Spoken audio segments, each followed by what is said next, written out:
I solemnly swear that I will tell the truth, the whole truth, and nothing but the truth. So help me God. Hi everybody, Ron here from The Truth About Addiction. Welcome. This episode's a very exciting episode for me. I have my beautiful daughter who's also in recovery and let her tell her own story. So welcome Haley, welcome to The Truth About Addiction. Hi Dad, thank you. What's the Haley McFaley story, please? Oh God. So the Haley story. I have known about addiction my whole entire existence. I was created during active addiction by two very dysfunctional addicts. And Mum wasn't too good. Pardon? I said your mum did have some issues with it. Yeah, she did it all on her own. I spent the first couple of years of my life in a rehab actually, where my parents were seeking treatment, yourself and my mum, and yeah, it's kind of I grew up in 12-step recovery rooms while you and mum were getting help and remaining clean, and I just remember always feeling like that was where I belonged, but not with those people. It was really weird. They were all like my uncles and aunties, because they were always with them all. Like that was your support network and mum's support network. But it was like, I just kind of felt really comfortable amongst the chaos that was, those rooms. And I remember my twin sister and I, standing up on when they do around the room IDs of clean time, and we'd jump up on the chairs and ID, and I'd be like, I'm Haley, and I'm 6 years clean, and everyone would clap like, I was a fucking hero. And I was comfortable in that, in which most kids probably wouldn't be, but that was normal for me, and I don't ever remember you or mum ever being stoned or drunk or under the influence of anything. Which was a real blessing, for our lives, that we did have parents in recovery, and that, later on down the track that I would find myself back there and know exactly where I needed to go at the right time, I think I had my first drink when I was 12 years old. I'd stolen a couple of cigarettes off my mum and smoked them in the bathroom. So I always was,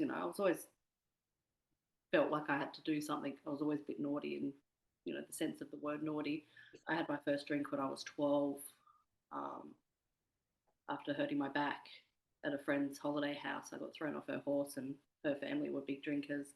And instead of taking me to the hospital, they gave me a bottle of Southern Comfort and told me that would numb the pain. And they were right. It did. It numbed the pain. It numbed it really well. And I just remember that first sip just going like, fuck yeah, that's me. This is me. This is great. It did. It numbed whatever pain that I'd been feeling emotionally as well throughout my childhood. Just going back to the meetings when I was little, I remember hearing so much in the meetings when I wasn't meant to be listening. I was meant to be on my Game Boy. I was meant to have my Walkman on.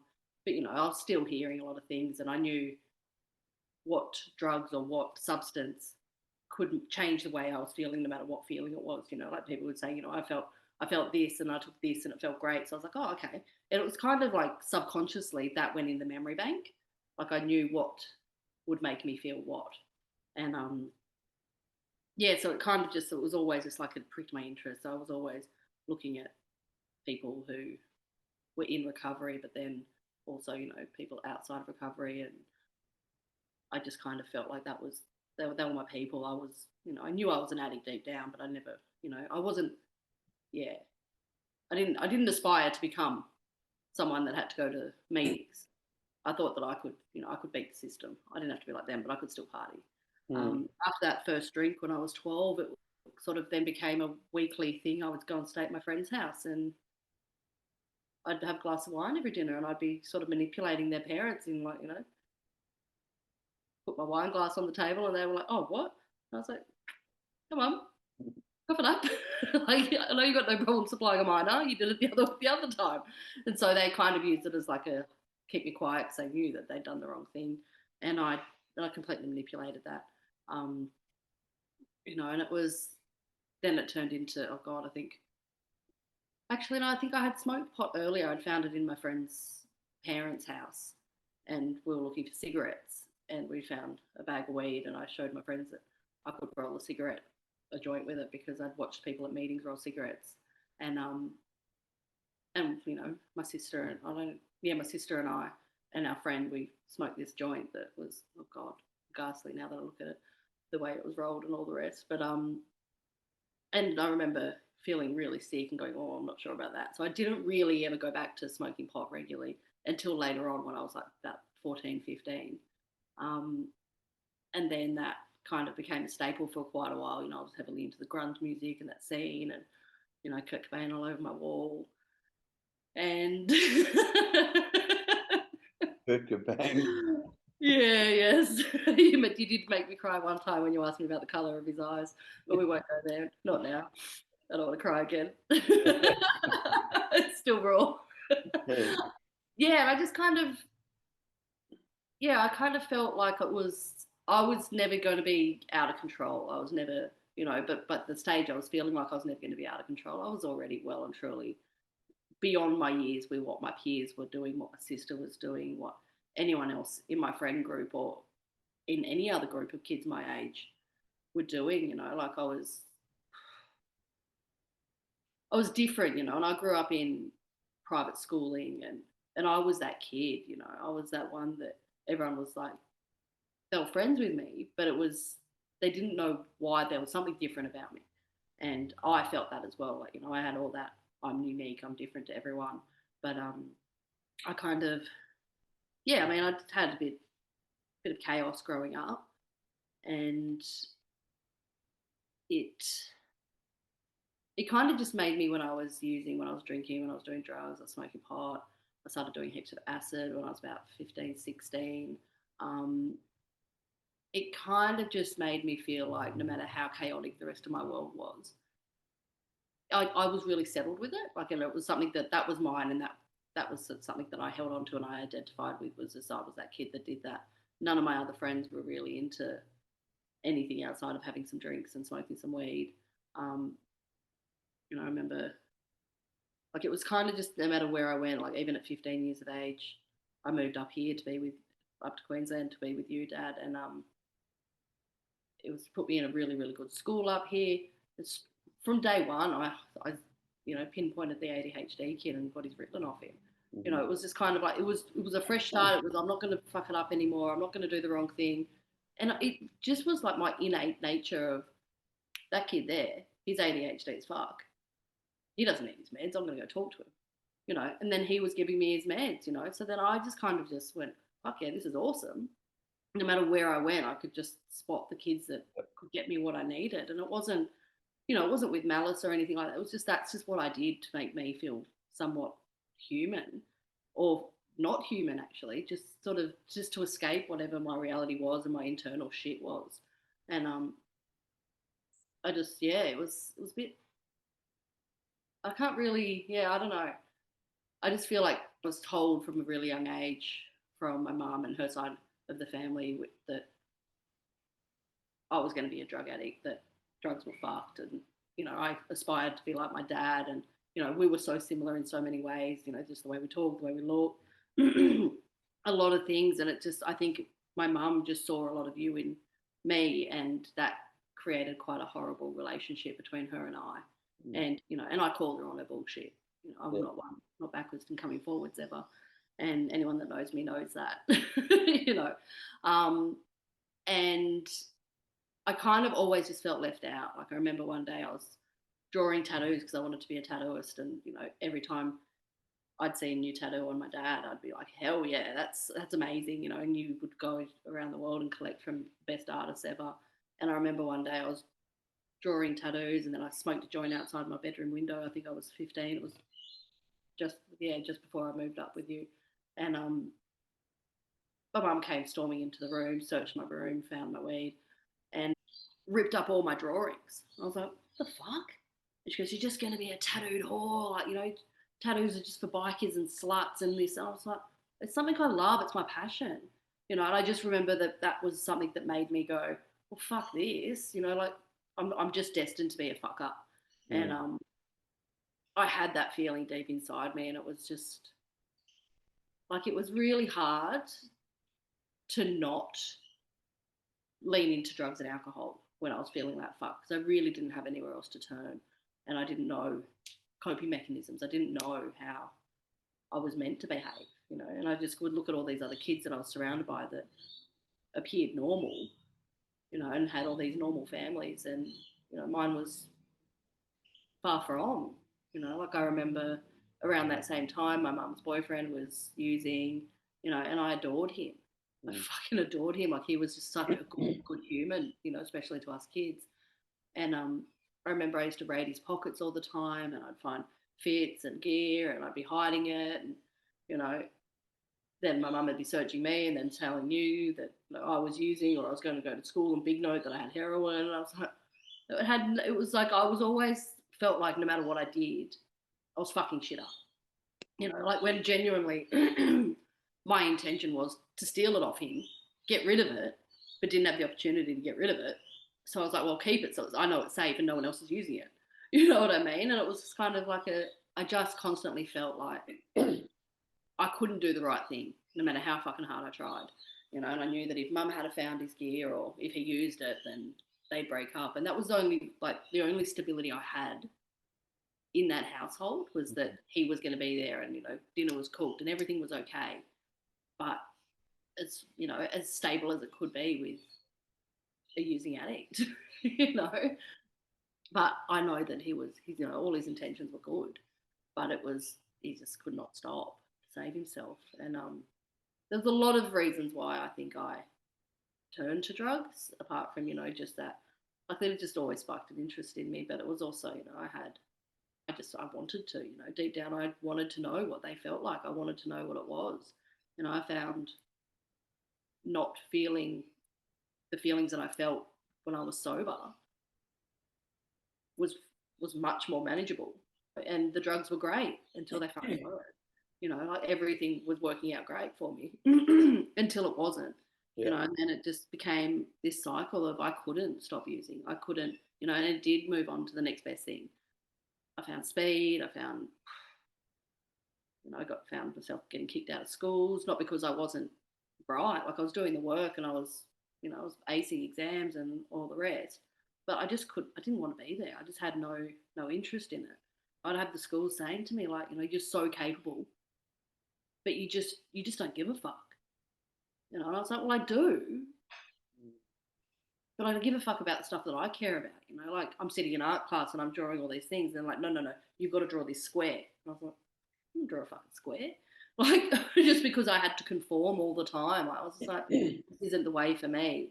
You know, even with maths, I remember my maths exam, I topped the year in grade 10 or something, and then the school dragged me in and accused me of cheating because I topped the year and I hadn't been in class for weeks. I was like, it's really fucking simple. You do this, like, you know, and I just pretty much had to fight to say that I didn't cheat, you know, to the point where I said, like, my sister's sitting in front of me. It's the only other person's paper I could have seen. Look at her result. Like, how did I cheat? Like, it's not, you know. And she was like, can you do, you know, I was doing her, you know, her assignments for her and stuff like that, but I was just so unmanageable, you know. But I just felt like even when I did the right thing and I was doing well, I was still under scrutiny. So I just went, you know, fuck it. Like, what's the point? Yeah. I'll show them. You know, I'll show myself. I know better than them. Fuck, what an idiot. You know, ended up getting kicked out of a lot of schools that I went to, or politely asked to leave. And I kind of lost interest in becoming something bigger than this little small town girl from Bondi, which, you know, I think once upon a time I did have dreams. I did want to be more than that. I did want to be able to help people. I think I wanted to be a vet at some stage because I loved animals. You know, I wanted to do marine biology because I could be in the ocean. Like, there was all sorts of things that I wanted to do, you know, and I wanted to be a tattooist, and you know, could have had opportunities all around the world to pursue that, you know. But I kind of just got the fuckets and just went, well, what's the fucking point? Obviously, yes, I regret now, but there was time in my life where, you know, I've been able to sort of show myself that I'm worth more than I gave myself back then. I got kicked out of school, which was actually, we got kicked out of school from a prestigious girls' school in the eastern suburbs of Sydney for stealing out of the Christmas hamper. Like, of all the things, I was like, oh, for fuck's sake, like, am I really, like, I'll bring some more candy canes or whatever it was tomorrow. And it was just a matter of, like, they'd just had enough. Like, it didn't matter what it was. That was just their excuse. And they finally had something to pin on me, And then when I did say to the principal, like, well, have you got, she's like, you've done this, you've done this, you've done this. We can't keep you here because of this, this, and this. I said, have you got anything nice to say? Like, we're clearly never going to see each other again. And she's like, well, you're the most honest student we've had. So, like, we've never had to say who did this. You were the first one to go, yeah, that was me. Like, and I was like, well, you know what? Thanks, I'll take that.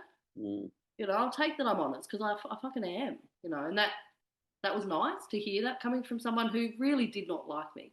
And nor did I give them any reason to like me. I made her job tricky. So I kind of left there going, well, at least they think I'm honest. I'll take that. Because I can tell myself how shit I am. But it's nice for someone else to say something nice about me, especially in those times that around that age, I was feeling really low. I was feeling really quite depleted. I was doing a lot of drugs. I was heavily into a lot of ecstasy, and it was just before the 2000s, so ecstasy wasn't all that bad back then. It wasn't all that good either. But if I took enough of it, it wasn't too bad. I was taking a heap of acid. I was drinking nearly every night. I went and enrolled myself into TAFE because I was like, I'm actually not going to prove them. I'm not going to let them prove me wrong. I'm going to finish school. I'm going to at least finish year 12. It was the beginning of year 12 that I got kicked out. And I was like, you know what, fuck this. I'm going to do something. I just need to complete it, if anything. I don't have to do great. I just want to do it. First class I walked into, I saw an acquaintance, a friend of a friend, and we were in maths, and I smashed all this work out and gave it to the teacher. She was like, yeah, cool, you can leave if you want. It was within the first hour of, a 3-hour class. And I was like, what? She goes, well, you've done all the work for the day. You don't need to stay here. I was like, oh, okay. So then he was like, well, fuck this, I'm leaving. And he took me out to his car, and I was like, well, what are we going to do? And he's like, oh, no, just have a smoke. And I was like, okay, cool. And he pulls out some heroin, and he starts smoking it. I was like, what the fuck? Not really the smoke I was expecting. I was, thinking of a joint or something. And he's like, oh, here, do you want to go? And I was like, well, yeah, I will. Fuck, I was sick as a dog. Like, I remember going, like, I'd rather be in maths. Like, this is fucked. Enjoyed the buzz, like the high was pretty fucking cool. But I was like, fuck, this is not what I came to TAFE for, So I never went back. Yeah. Because I knew that I couldn't not hang out with those people. Like, it was like I was a shit magnet, and it was just, I couldn't not hang out with those people. I didn't know how to put boundaries up and say, look, I'm actually here for me. I'm here to get my education. I'm here to just complete this and then hopefully move on with my life. I didn't know how to do that, and it was, so I just went, fuck it again. I'm just going to avoid that completely. I don't know how else to do it. So that was the first and last time I ever did that, thankfully, because, in my head, I could do a heap of cocaine, I could do acid, I could do all these fucking amazing things. Like, I was fucking grunge, man. I was fucking so rock and roll, but I was never going to be a heroin addict because that's a real addict, That's what yeah, both parents were. like that to me was an addict. Yeah. Like the rest of it was pretty fucking glamorous, You see all these, all this shit you hear about, and it's kind of, cocaine became my drug. It became, it was way better than pills because I knew what I was fucking taking, and I was predictable on all of it. I got fucked up really quick. Like, it got, and then after, obviously turning 18 and being able to party a lot more, and all my friends were then partying, living in Bondi, cocaine was, it was what you did. It was social. It was acceptable. For the first time, my friends were doing what I was doing. Like growing up in high school, I was on acid or I was on speed or whatnot. My friends weren't. They were sipping passion pop and giggling, where I was like, oh, fuck that. I'm going to get really fucking fucked up, but I would never share with them. So this was now a time when I became a part of something. Like, there was plates being microwaved left, right and centre. in every house you went to, they'd pull out a fucking note and a plate with Coke on it, and you'd be like, I'm sweet. These are my people. I'm okay now. Yeah. I've got other people that are doing what I'm doing, so I'm not a fuck up. Like I kind of just remember that, and it just became that was my go-to. It was always, some people they could, other people that I was hanging out with, they could take it or leave it. They could have a few drinks and have a few lines and enjoy their night. 4 days later, I'm still trying to find anyone that's got a bag, that's got something, and it would be my sister ringing me going, fuck, where are you? I was like, I'm partying. She was like, Haley, that was 3 days ago that we finished. Like, where the fuck are you? Come home. Like she'd be worried sick about me. And I just didn't have a stop button. I just had an off button. I didn't know. I went from 0 to 1,000 in a split second, and there was no slowing down. There was no parachute. And it just became more and more evident to everyone. Well, I don't think it ever wasn't, but there was life experiences. I remember, meeting my daughter's dad, and he'd never seen cocaine because he was from the Sunshine Coast, and it really didn't exist here unless you're, quite an elite property developer or whatever. And even he was just like, you just don't stop. Like, what the fuck? I've never seen anything like this. And it took for me to fall pregnant to really to hit the brakes. I was fine being sober while I was pregnant. Because it wasn't about me. Like I'd had no choice. That choice had been made for me. It was about a child. But I just couldn't. The thought of it terrified me. I wouldn't do it. And but as soon as she was old enough, she was 4 months old, she went on a bottle that night. I was at a hardcore gig in Brisbane, off my fucking guts again. Like there was no, I'll just, ease into it. It was straight away, hit the NOS button again, and off I went. And, I'd pull my shit together for a bit and try and, when I had her with me, it was fine, but it sort of became like, whenever someone would say, oh, I babysit, or, you guys have a night out, it was back to the same Haley. Like, it was the same fucking debauchery and the same ugliness, that same fucking pit inside me that just went like, you're a piece of shit. What the fuck are you doing? You've created this amazing child. Is that not enough? Like, what else do you want, Haley? Like, it just felt really selfish once I gave birth to her. Like, it was like, it's not about you anymore, Haley. Like, it's not about how fucked you feel. Don't do this to her. So that was kind of when the seeds started to be planted from, like obviously my sister, my twin sister, who wasn't a mother at that stage or any of that, she put boundaries up and said, I'm not looking after Corbin so that you can get fucked up.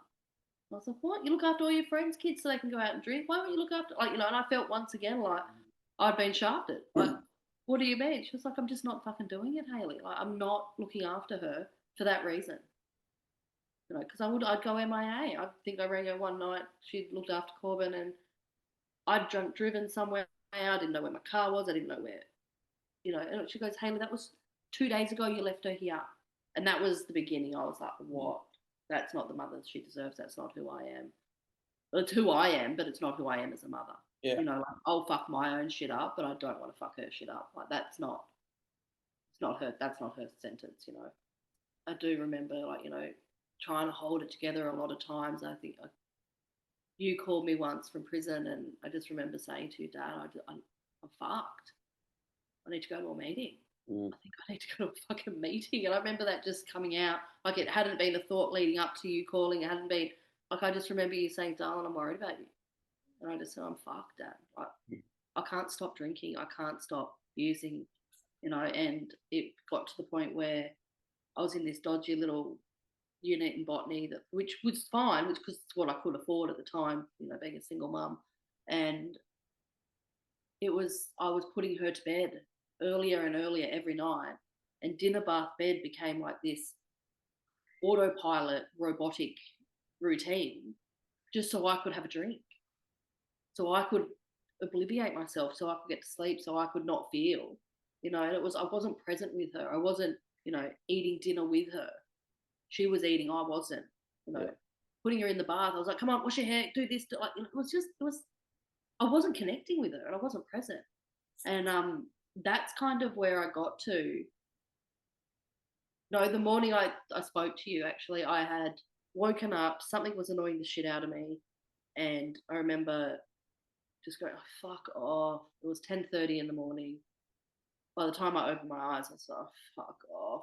And it was Corbin, she was like, Mama, I'm hungry. And I, in my sleep, or in my, not even sleep, in my coming down fucking hungover state, I had told her to fuck off. And that was it for me. Like that was enough for me to just go like, no, Haley, you fuck off. Like this is not her story. Like fuck you, Haley. And I was really, really, really angry at myself that I'd spoken to her in that way. Like it was one thing to, to speak to myself in a negative way or whatnot, but it was just, that was for me the epitome of my rock bottom. Like to tell this beautiful child that had given me so much love and joy and was so innocent, for me to tell her to fuck off. Yep. That broke me. Like that fucking shattered me.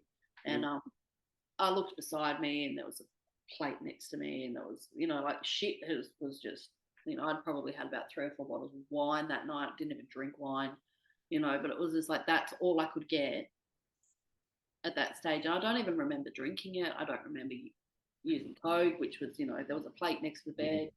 And I was like, that was my one thing. I was like, I'm not going to use drugs with her in the house. I can have drinks because it's socially acceptable, and then would have been a couple of hours later, you called and I just fucking lost it. I was like, I can't do this. This isn't working anymore, and I can't be a mum and be an addict anymore in active addiction. I can't do it anymore. And I remember going to my first meeting that night for myself, not as, a child of recovering addicts. And it was really fucking hard. I used to skip into those rooms and muck around, and like even seeing familiar faces, as comforting as I thought it would be, it was fucking humiliating. Like that's how I felt, that I had just gone like, fuck, you all knew, you all, it's all I told you so. No one said I told you so. Anyone that recognized me, or, even people that didn't, it was really, really beautiful that, there was this place that I could go where people accepted me for me and didn't judge me and didn't tell me I was a shit mum and didn't, didn't call the fucking cops on me, or docs or whatnot. Like I was safe, and it was really, really beautiful. And I was really grateful. Someone who I've known for a very long time took me to my first meeting because I didn't have anyone else I didn't know. And I think you called him or got someone else to call him, and he called me and said, I'm picking you up and we're going to go to this meeting and it's going to be all right. And from then on, it was, I managed to stay clean for 5 months, then came up to the sunny coast and came to visit friends. And that was the first time that I'd been in a situation,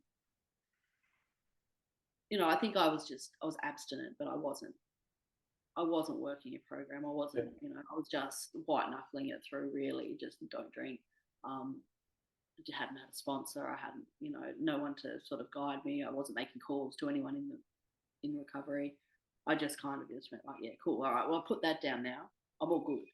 And the first real party I went to, like I'd been around my friends and whatnot, and I had the same peer group as my sister, but there was no way in the world if, they were all sitting around drinking or having a barbecue that anyone would even offer me a drink, or if they saw me with a drink in my hand, it'd be wiped out of my hand. Like there's, I was out of my safety bubble that I had in my first, for the first 5 months. And I just remember, it was all fine. People were drinking, and then the cocaine came out again. And it was just this, do it. No one will know we were on holidays. Don't fucking do it. It was just this horrible banter within myself. I must have looked like, like I was having a mental health crisis. And I just remember just walking up to the plate and having some, and everyone going like, fuck yeah, Haley's back. Like it was like they just knew me as this party girl, and everyone celebrated that I was using, Yep. because I was boring without it all. I was just like, fuck. I remember the next day crying on my little sister's lap, just like apologizing to her, just like, oh, I fucked up, Bub, I'm so sorry. And she was like, that's okay, I love you. Like, she was just such an angel. And yeah, I just remember her just saying, it's okay, just we'll try again. She's just this, like, 11-year-old little, maybe, yeah, about 11 years old. She was like, well, just try again. We can do this. And it was like, there was no judgment from her. And once again, I was like, yeah, it's going to be okay. Went back to meetings, obviously tried to do it differently, was doing it very, like, a lot, doing things differently. I was actually connecting with people, I was socializing with people that were in recovery rather than just staying on the outskirts, because I still had a lot of fucking trust issues with a lot of people. I was able to, I think I had 7 months of abstinence and recovery, and my ex-partner at the time, he had committed suicide, and so then I didn't know how to process emotions without drugs and alcohol. For 6 weeks, I think I walked around and I lost about 10, 15 kilos, and I was just this shell of a human. I'd go to 12-step meetings, and I wouldn't contribute. I would hear things, but I wouldn't share. I wouldn't do anything in the way of helping out other people. I was incapable of processing any emotion or any feeling rationally, and I was numb. And I just remember sitting at the beach with a bunch of people that were all in recovery, and we're sitting at North Bondi. It was a beautiful fucking day. I think my daughter was with family. Oh, she was away with her dad at the time, and so it was kind of, I was just like, I'm gonna drink. And I looked at one of my friends, and she's like, are you all right? I was like, no, I hadn't even jumped in the ocean. I hadn't done anything. Like, there was nothing proactive in my recovery that was there to help me, that I was doing. Like, all the tools that I had learned, I didn't give a fuck about them. I just left them on the floor and walked off. And a massive case of the fuckets, and called a friend of mine who was a coke dealer at the time, and had been for a long time in our friendship. And I just said to him, come over. He was like, what for? And I said, I'm going to stop at the bottle shop and we're going to have a drink. And he was like, oh, no. Like, even he, had never been in recovery, he didn't have a problem with addiction personally himself. He was a businessman. And he had flying from bloody Western Sydney, southwest Sydney, to the eastern suburbs just to try and stop me. By the time he walked in the front gate, I was probably 6 beers deep, and I just remember his face. Like, he was just so angry at himself, like he was disappointed, and just like that. He just was trying anything he could to try and get through to me, and was trying to make it there in time to stop me from having a relapse, which was already, I think I'd relapsed mentally weeks and weeks and weeks before. Like, I wasn't doing anything, I wasn't actually doing anything to help myself. And I'd kind of reserved the fact that I didn't know how to feel without drugs and alcohol.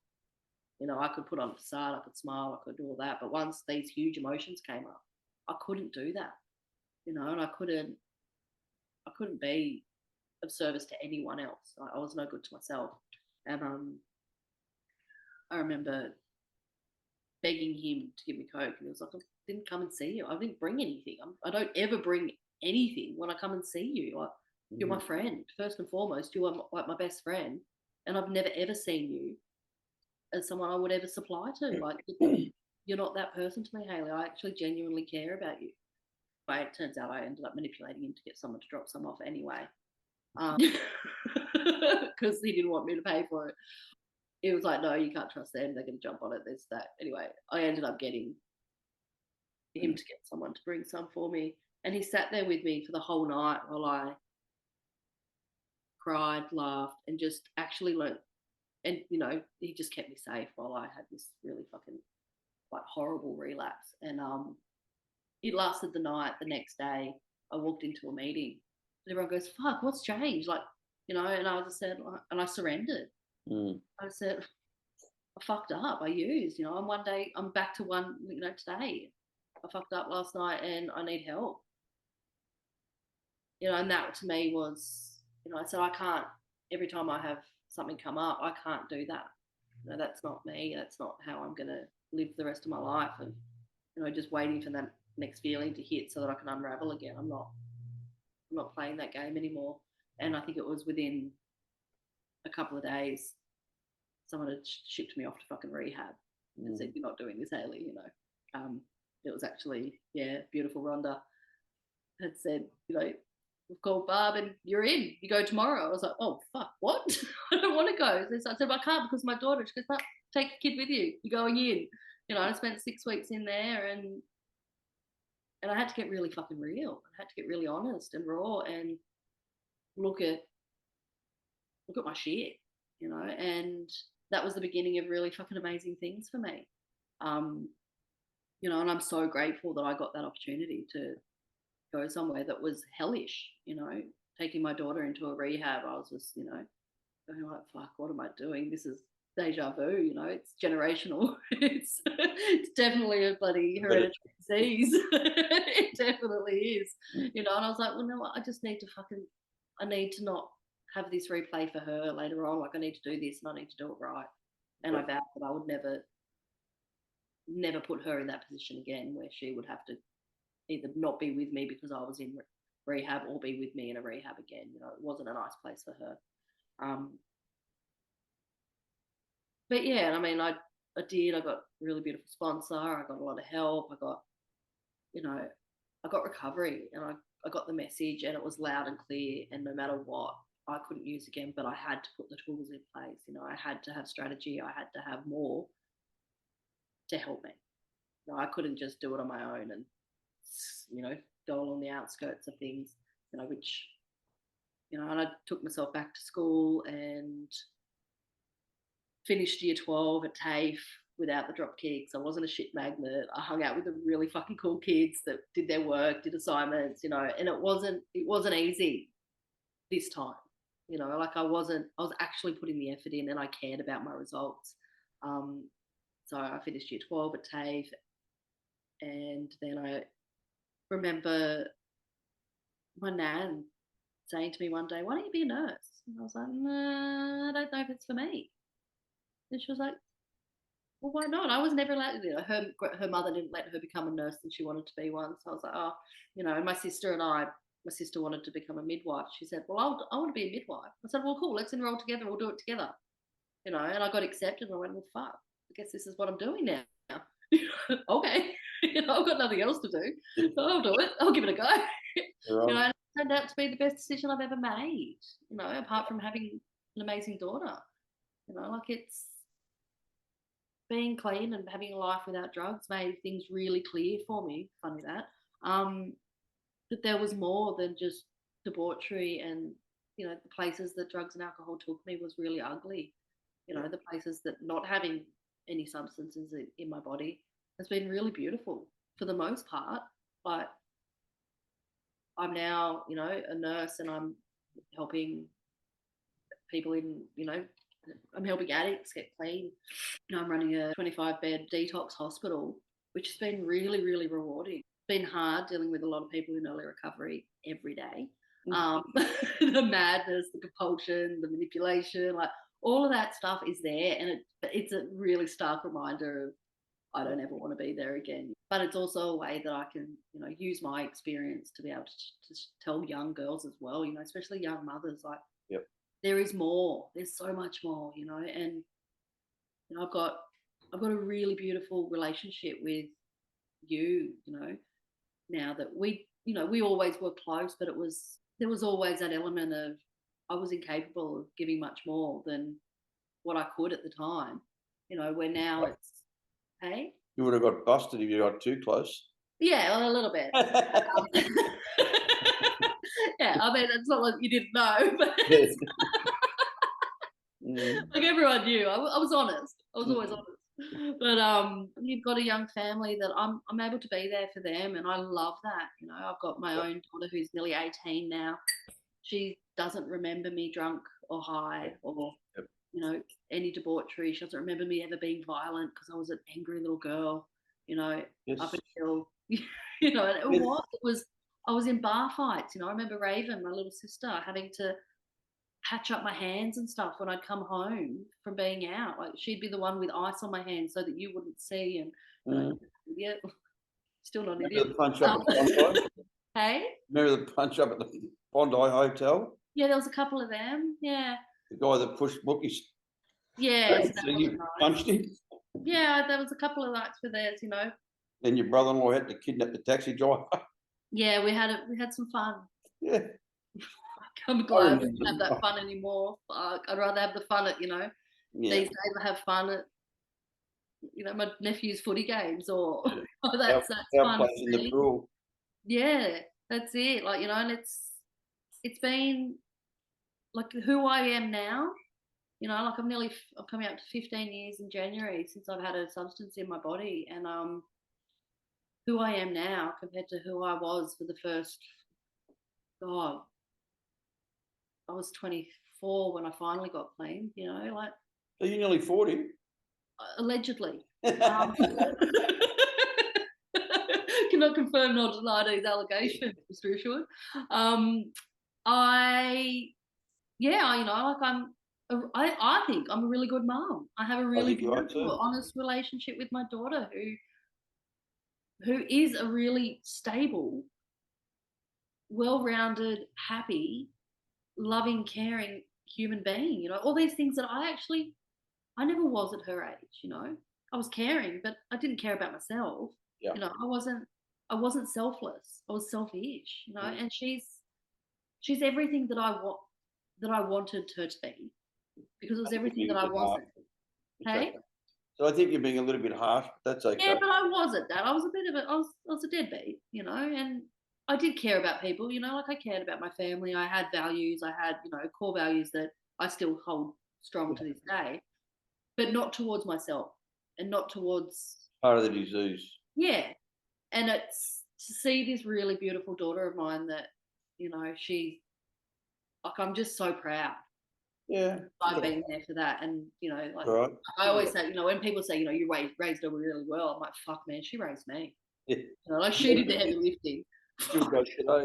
She did all the lifting. Like she works miracles. And, like it's, you know, like I've got a really stable, beautiful relationship with an amazing, kind, generous man who, you know, I have a relationship. He's got 4 children of his own, and it's the first man you've been with, actually. The first real man, yeah.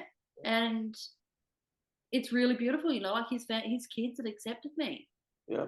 Like, and your family's accepted him, you know? Yeah, you know, and it's really, really lovely to be able to be present and to be someone that I like. You know, I like who I am today. I genuinely do. You know, I have good intention, and, you know, I don't get it right all the fucking time. No one does. But I own my shit now too. Yeah, even you don't get it right all the time. Don't look shocked. I don't believe that, but anyway. Denial, right? Denial. You need to ask your stepmom that.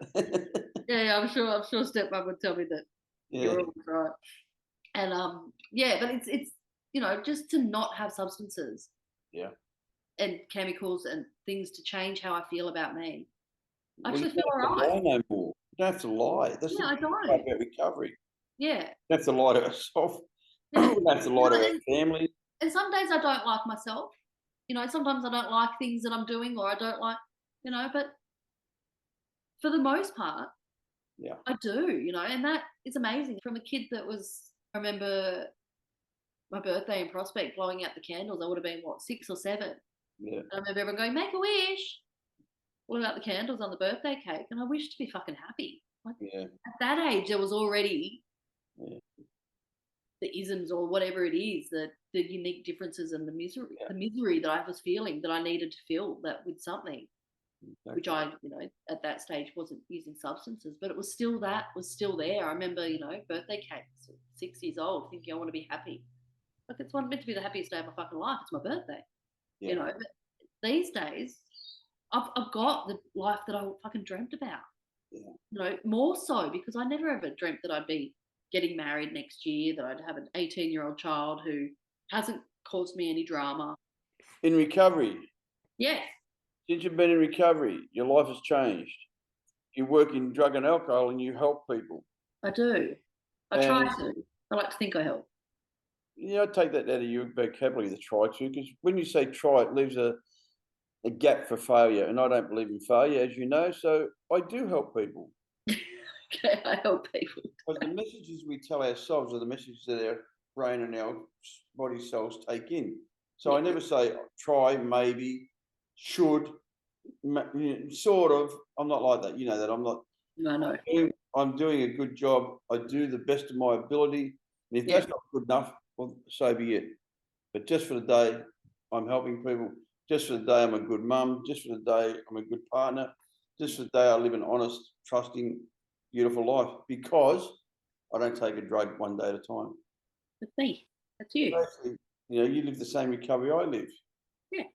And the gifts have been phenomenal, way beyond my driest dreams. So that little list that you wished for 34 years ago, nearly 34 years ago, came true because you started working on it 15 years ago. Yeah, that's true. And recovery is a process. True, yeah. I mean, But it wasn't straight away. I didn't get everything I wanted straight away. You wouldn't have coped with it. It took a very long time for me to get the man. Yeah, but practice makes perfect. I've had a couple of men myself. I had to kiss a few toes, but yeah, but no, it was like, oh fuck, I remember recovery. I didn't have a relationship for the first 9 years of being in recovery. I didn't want anything to do with that shit. Yeah. I wanted to do my studies and be a mum, and that was, and stay clean. Yeah. I saw so many people in recovery in relationships early days, and it turned to shit, and one of them or both of them would end up using, or like, fuck, I didn't want anything to do with that. But I noticed with you, and this is a good message for anybody listening to this podcast later on, any young, beautiful ladies, to stay out of the rooms when they get into relationships. Oh yeah, no, I don't fish in the sick pond. No, I haven't heard that one, fish in the sick pond. I do not fish in the sick pond. I've got my own disease that I need to keep in check. Exactly. I don't need to worry about someone else's. I don't want to wake up beside my disease. It's bad enough having my disease. Yeah, exactly. Don't get me wrong. I did learn that early on. Yeah. Just trying to help people in early recovery as well. When I was in early recovery, I was carrying the addict and not the message, really. Yeah. I had a very dear friend of mine and dear friend of yours' nephew. He OD'd in my house because I was trying to help him, and and that was with my daughter present, and I was in recovery, and that was enough for me to just go like, fuck, I can help people and I can support them in their recovery, but I can't support them in active addiction. No one can. No, I can't do that. And I could meet them at a meeting, or I could meet them for coffee before or after a meeting, or or I could talk about recovery with them on the phone. Yeah. Or I couldn't actually save them. Yeah. I say to people, "Oh, you want to catch up?" They usually say, "Okay, I'll be at the meeting on Wednesday night. See you there." Yeah. They don't turn up. They didn't want to catch up. Yeah, that's it. That's simple. I carry a message that one day at a time. See, I tell people, you can use drugs. Yeah. We can all use drugs, but we can't use drugs and have a good life. No. I can't use drugs and be successful in what I do. And if I think I can, I'm insane. Yeah. If I continue to make the same mistake and expect different results, I'm fucking mad. So therefore, I had to hand my will and my life over to the care of whatever program you choose. See, 12-step programs are my choice. They're not everybody's choice. Not everybody has to get clean in 12-step programs, but you have to, this may be a little bit old for some of the listeners, Bob Dylan sang a song. He said, you have to serve somebody. It might be the devil, it might be the Lord, but you have to serve somebody. And my belief is you do have to serve somebody. Yeah. And that somebody has to be loving, understanding, and forgiving. Yeah. The three things that we lack as active addicts is love, understanding, and forgiveness. Yeah. And I think once you can work out to love and understand and forgive yourself, you can love and understand and forgive somebody else. Oh, absolutely, yeah. And the reason it took so long to get Mr. Right because you weren't right. I was always right, thank you. Yeah, I know. Right off your head. And I wasn't right, and it was, yeah, you're right. Well, don't take that too far. Oh, Don't take that too far. You might be onto something there, mister. Say that again. Yeah, it's, and I think that anyone who could be watching this or whatnot, and it's, that whole fucking cliche of you need to love yourself before anyone can else love you. It's not to that extent, but you need to respect yourself. Yeah. And you need to know what the fuck you want, because I knew what I didn't want. Yeah. And I kept getting what I didn't want. And I was looking in all the wrong places, and I wasn't, wasn't until the last thing I wanted in my life was a relationship. And, I was my daughter was doing really well at school. Like, I'm just had my head down, focused on, work and my life. And he came along, and, and that was really nice. Like, he's not an addict. Yeah. And that to me was like, fuck, is he going to accept me? And of course he accepts me, because I accept who I am, and I own who I am. I've never lied to him about my past. I've never lied to him about my family. I've never lied to him about anything, and But he loves me so for me. honest too. Yeah, and he loves me for me, and there's no judgment. There's nothing but love and respect. And I didn't actually know it existed. Yeah, but that comes from being in recovery, having a program, having a set of principles and boundaries, and then I believe, it's like, when the student's ready, the teacher comes. Yeah. When the partner's ready, the partner comes. As you know, I've had a couple of partners, one or two, and I was 60. What was I? I was 57 years of age when I met V. Yeah. And I really did. I thought I'd missed the boat. I thought, well, I'm not going to ever fall in love again. I'm never going to have a beautiful woman. I'm never going to have this. Yeah. When I met her, she'd just come out of a horrible relationship, and I'm like, blah blah. And she's like, man, I don't want a relationship. I don't need a headache. The last thing I need is a guy telling me what to do. And I said, well, you need to go out with me to go see you. You're already trying to tell me what to do. And fast forward 10 years. And you're doing as you're told. It's probably, yeah, I'm doing what I'm told. It's probably the most honest relationship I've ever had in my life. Yeah. And it is like that. And it's, and I see you and B, and that, in all honesty, it's the happiest I've ever fucking seen you. Yeah, 100%. It's amazing, and it's beautiful. And I love her for how happy you are, and I love her for how happy we all are, Because she doesn't have this affliction that we have. No. She's very giving. She's very thinking. She's understanding. Yeah. She's trying to work out how to make our lives better. No. It's like, it's her birthday on Sunday, and I'm like, what do you want? Let's go for lunch. Yeah. That's it. And I said to her, what do you want me to buy you? She started laughing. She said, how can you buy something for somebody who's got everything? Yeah. She's a pretty special human being. Yeah. Where she doesn't want for anything. She goes, I have everything I want. I have a beautiful family. She's got amazing stepkids, Yeah. She's a grandmother. She's a very young grandmother. Young grandmother. We have a very complicated family that's very loving and very honest to each other and extremely supportive. And, I'm grateful every single day for what we've achieved as a family, as dysfunctional as people say we are. Yeah. I'd rather my family than anyone else's. Fuck yeah, I wouldn't give mine up for anything. Have we made mistakes? Yeah, I have made a couple of mistakes. Have I paid for them? Fucking more than you'll ever know. 10 times more than what people will judge and think, this guy did this and this guy did that. But if I believe in karma, and I believe in a scale of life, and I believe if you put my bad things on my good things, I'm well in front. Yeah. You know what I mean? And it reflects in my life. Yeah. And I say to everybody, and I say this sincerely, don't tell me how good you are. Let me watch how your wife and children treat you, and I'll tell you how good you are. That's it. Their wife and children see us more than anyone else does. They know us more than anyone else. My wife and children, as you know, I'm a little bit family orientated. Yes. A little bit, Yeah, and you've got a couple of children. I have a few. Just a couple. But my children are the most important thing in the world. Yeah. And I've never let a woman get in between me and my kids. And I refuse to. If a girl's had an attitude with my kids, they can go. See you later. We know. straight away. Like I've never, I Yeah. won't let anybody get in the way of my family, and I believe that's because I have a certain amount of self-worth. Yeah. I know what I'm worth. I know my assets are and my liabilities are. And I feed my assets and I starve my liabilities. Yeah. Mate, I can grow as a better man, a better human being. But having you as a daughter and, all my other daughters, but we're talking about you today because it's all about you, as always. As a dad, you've made me extremely proud, which is nice. I mean, it's really nice to say that. All my children make me proud. All my children, you can't love one child more than another, even though you think I can. I am the favourite, but You think I can. But what I can do is recognise their achievements by what they have done. Yeah.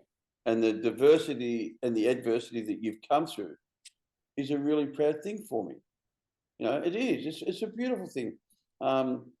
We've got your twin who thinks she puts the fun in functional. She thinks functionally alcoholic. she thinks she's a fucking alcoholic. We've got your little sister who thinks that alcohol doesn't affect her. I'm waiting for your other littlest sister to get on the drink because God help us all. God help us all. God help us all, because when Chevy starts drinking, we're all in trouble. But we have this incredible connection. Yeah. And as far as I'm concerned, if I hadn't have found recovery 41 years ago, you wouldn't be here. No. Because, I met your mother in rehab. Yeah. You guys have never seen me drunk or stoned, which is a gift. I believe you children love and respect me. And that's a gift, because I don't love and respect my father. Yeah. I despised my father. The only thing I was angry about when my father died was I wasn't there to watch his funeral. Yeah. Make sure he was dead. I was there. That's a horrible thing to say. I was It's there. the truth. Yeah. Yeah. That's a horrible thing to say, you know what I mean? Like, yeah, I can imagine speaking like that. So, to me, my podcast, as you know, I don't do this to make money. I don't do the podcast. And if I made any money out of my podcast, I'd donate it to some single mother's thing, because I don't do this for money. This is not why I'm not motivated by money. I never have been. When I was a criminal, I was motivated by money, but I was more motivated by, honestly, by fear. Yeah. Fear of not having enough, fear of not being enough. Enough. I don't have fear. I haven't had fear for 20 years. It's been so nice.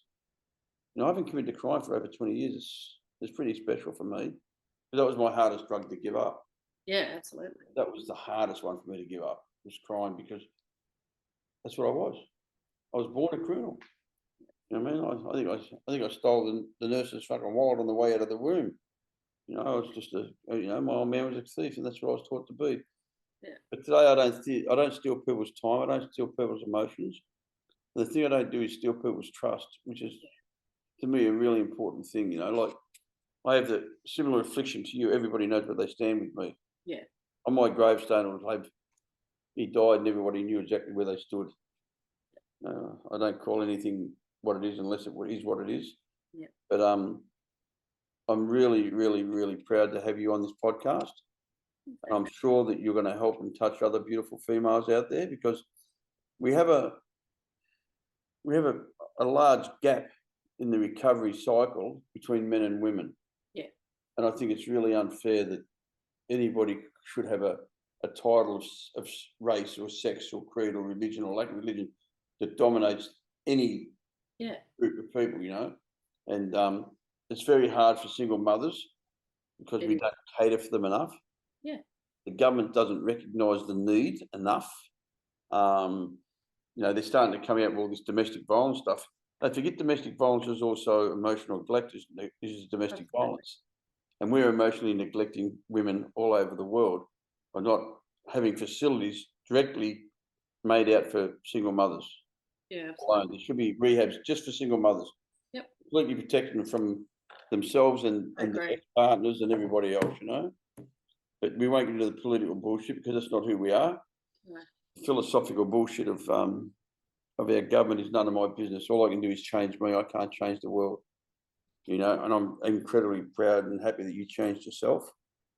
I love you. It's been a pleasure spending some time with you, my darling daughter, and hope that Mummy allows this one to get through and doesn't want to change it too much.